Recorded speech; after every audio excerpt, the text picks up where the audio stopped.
Guys, what's up? Wow, this setup is giving me major like old OG YouTube vibes because I'm sitting in front of my bed talking to the camera. I thought I would just sit and have like a real life kind of update vlog with you guys. I did these a lot more when I was pregnant, so I thought I would actually give you guys an update now that we've had Kennedy and we've moved into the house and everything, because I've realized I haven't shown you guys our house since we actually moved furniture in. Granted, we did just have a new baby girl, so it's been difficult for me to find time to shower, let alone to sit down and film, so bear with me here. Better late than never, right? The stuff I'm going to talk about in today's video, I've actually shared a little bit about over on Instagram and Instagram stories. If you want to see more of it, I actually do post that stuff first over on Instagram. If you guys like this video, don't forget to give the video a thumbs up to let me know. Also, don't forget to subscribe to my channel. In the spirit of like Vlogmas and Christmas and December, I thought I would show you guys how we've actually decorated our house for Christmas. We've done a couple of things here and there, so I thought I would show you guys that stuff first. We have set our Christmas tree up. I love this tree so much. Before you ask, no, this is not a filter. This is actually just what the tree looks like. It's a flock tree. It's got these pine cones on it, and then we hung up a bunch of different ornaments that we already had from our tree last year, and then we added some new ornaments. Like this one says, baby's first Christmas. Cody laughed at me so hard, but I actually just put a sequin scarf around the base of this tree as the tree skirt. I think it turned out pretty good. This is an ornament tree. This is actually a fruit bowl that I just put loose ornaments into. And then my last little Christmas decoration down here is also this little flocked, what would you call this, a little tree? Just wanted to say thank you to Amazon for partnering with me on today's video and for also making shopping so quick and easy, because I definitely don't have a ton of time being a new mom. Being able to find the perfect gifts for Christmas as well as get my home ready for Christmas and get ready for the holidays has been a lifesaver. So I will link their holiday home gift guide down below in the description for you guys, in case you also want to look for decor for your house, or if you're still looking for the perfect gift, because their gift guide is awesome and filled with awesome gifts. How many times can I say awesome? Words are hard. Thinking is hard when you don't get a ton of sleep, which I'm not. And I'll show you guys the new pieces that we've added to the house so far. We are taking our time on this house. We're not just like rushing out and buying a ton of stuff to fill it. We really want to pick pieces that we like together. This chair we just added because it's actually a glider. We have been living in this chair since baby came around. We rock her in this all night because she loves listening to sound and having the TV on. So we'll just sit here during the late nights with her, turn the TV on and rock away. This is our new dining table, which these chairs are not going to be the permanent chairs. These are the chairs to my old table. I did order new chairs, but they're not going to be here for a couple weeks because they're custom orders. But we're getting rid of those chairs. We're also going to get rid of the bar stools and get different bar stools that go with the vibe more of that table and chairs. I want to hang a thick curtain rod and then curtains on the side of the window to really frame up the dining space, and then maybe a photo on each side, but I will show you guys as I do that as well. So I realized I said this stuff over on Instagram stories. I haven't really updated you guys on me and what's going on with me. I gotta say the postpartum period has definitely been more challenging for me than I thought it would be. I definitely have struggled a lot with anxiety and sadness and just a lot of stress during this time. Something that's been hard on me is just realizing like the really limited amount of time that I have now. I joked about it in my last video, but it's such a real thing. Like I've told my husband, if you come home and I have makeup on, it's because I chose that over eating. You don't get both in momland, you only get one. I have a whole labor and delivery vlog in case you guys want to see that. If you guys watch that vlog, you know that I was induced at 37 weeks because I had high blood pressure. I went in for my last appointment.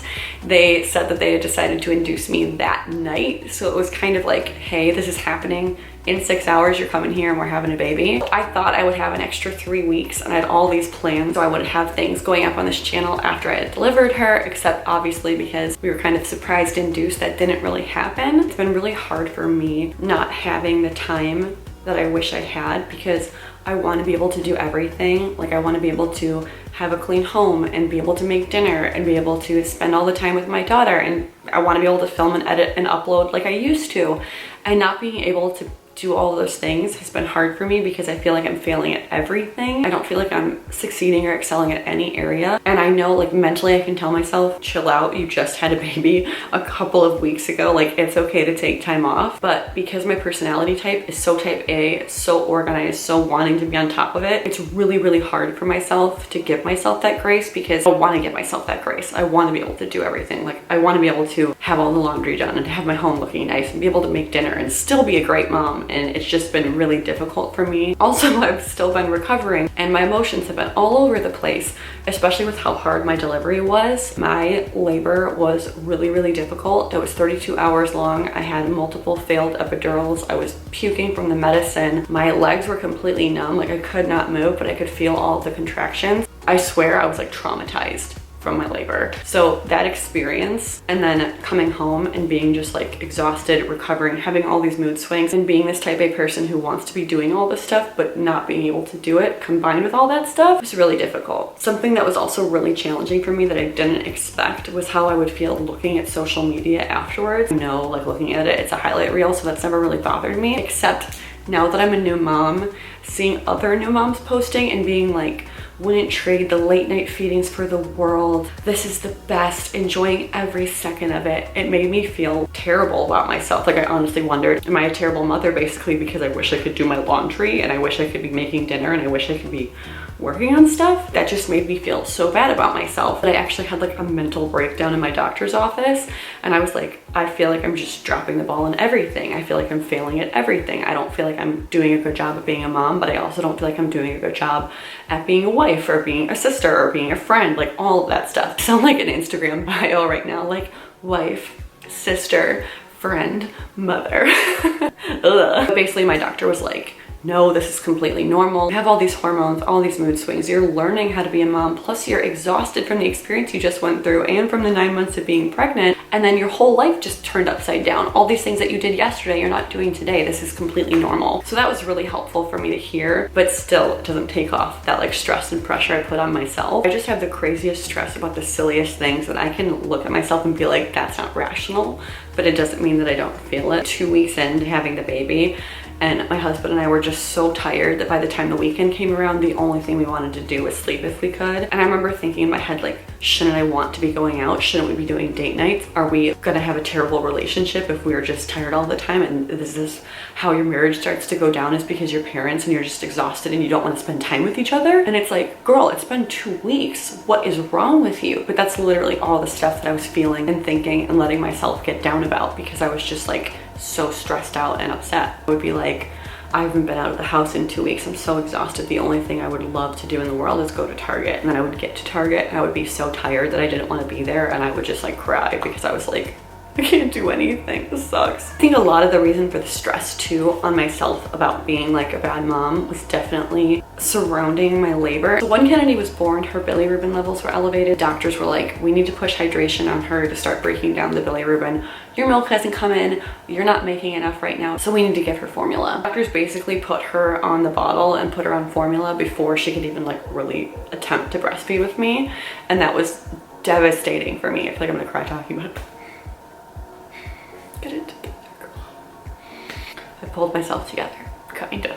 Not really, but I'm trying. That was devastating for me because I had always planned to solely breastfeed my baby. I didn't even consider that that would be another option that I would have to, or that something could maybe go wrong and I wouldn't be able to. If babies have been given bottles, it's really, really hard for them to have any interest in breastfeeding because the bottle is just easier. They don't have to work as hard at it. I was still determined to try. So I saw so many lactation consultants while in the hospital about how to get her to try while still also giving her the fluid that she needed to break down those levels and actually get healthy. It took weeks of tears on both of our parts to get her to be interested in even trying to breastfeed. And now thankfully, like by the grace of God, it's gotten to the point where she's actually more interested in breastfeeding than the bottle, which is like, she's my little miracle baby for that. But still, due to everything, I'm not making enough, so I still have to supplement her. And that's been something that's been really stressful for me, like feeling again like a failure as a mom, even though it clearly wasn't my choice. And I was trying to do the right thing by giving her the fluid that she needed to get healthy. So that's been pretty stressful and actually like really, really hard on me, not gonna lie. The doctors were really sweet and helpful, and they basically told me like, you're not a failure. Getting your daughter to be fed is the best thing you can do for her, and taking care of her and meeting her needs.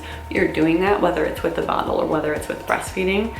So they basically just encouraged me and supported me and said like, you don't have to do this. You don't have to put yourself through this. You can just feed her with the bottle. And almost hearing that and hearing like, you don't have to do this, gave me the strength to want to keep doing it, because it's like they almost took the pressure off of me. I'm finally getting to the point where I'm like, it's okay, you're giving her everything you can, and that's all that matters. And it's become a lot less stressful for me because I know she's healthy, and that's all that matters. Honestly, I feel like the whole labor, delivery, first couple weeks experience was nothing like I thought it would be or how I would have planned it to go. You really don't know how it's gonna be until you're in it, and you really can't have a plan when you're going into being a new mom because you just don't know what your experience will be until you're in it. Wow.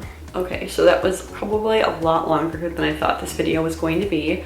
I'm sorry for you guys, and I'm sorry if you're not interested in mom content. I promise not all my videos will have mom stuff. I will be doing fashion and home stuff just as much as I was before, but just adding in some other life stuff because this is my life now. I shared some of this on Instagram stories before, and you guys were just so encouraging and so sweet that it really made me feel so much better hearing that from you guys. So I just want to say thank you so much for all the support and making me feel like it was okay to share this stuff with you guys, because mom guilt is real. So hearing so many of your similar experiences really, really helped. Okay, my baby is crying. I hear her waking up from her nap. So I am gonna go hang out with sweet little Kennedy. Thank you guys so much for watching this video. If you guys like these sit down update kind of vlogs, let me know down below in the comments, and also by giving this video a thumbs up.